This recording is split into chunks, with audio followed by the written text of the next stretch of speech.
Claims of media bias are among the most politically charged topics in contemporary American politics, and they get more heat than light.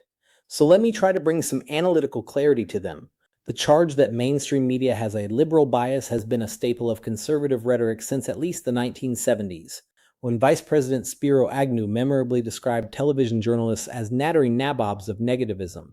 The charge that conservative media, particularly Fox News and its imitators, systematically misinforms its audience and amplifies disinformation has been a counterpoint from the left. Both claims contain partial truths, and both obscure important complexities. The deepest structural distortion in American media is actually something different from either: commercial bias. Outlets are biased toward content that attracts large audiences and generates advertising revenue, which means they are biased toward drama, conflict, scandal, celebrity, and novelty, rather than toward the policy substance, institutional complexity, and patient context that would most benefit an informed democracy. The clearest expression of commercial bias in political reporting is horse race journalism in election coverage. This is journalism that focuses obsessively on who is ahead and who is behind, on momentum, gaffes, and polling, rather than on the policy stakes of the election or the actual records of the candidates. The feeding frenzy phenomenon, where a scandal generates saturation coverage out of all proportion to its significance, reflects the same commercial logic. Scandal generates clicks, eyeballs, and ad revenue, regardless of whether it tells audiences anything important about how their government is being run.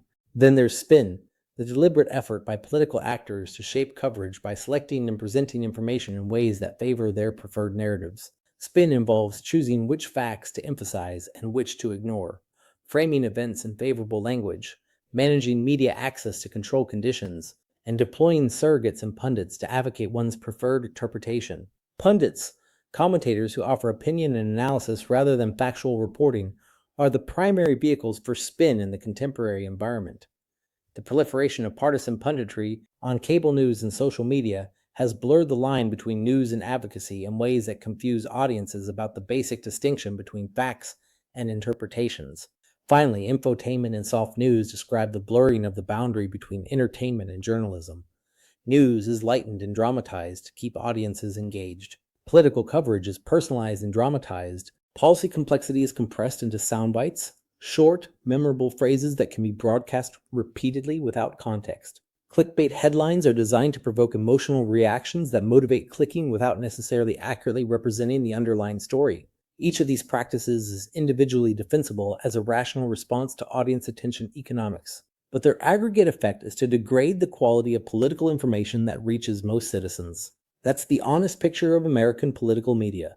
Neither a liberal conspiracy nor a conservative one, but an attention economy whose incentives systematically pull against the kind of journalism a democracy needs.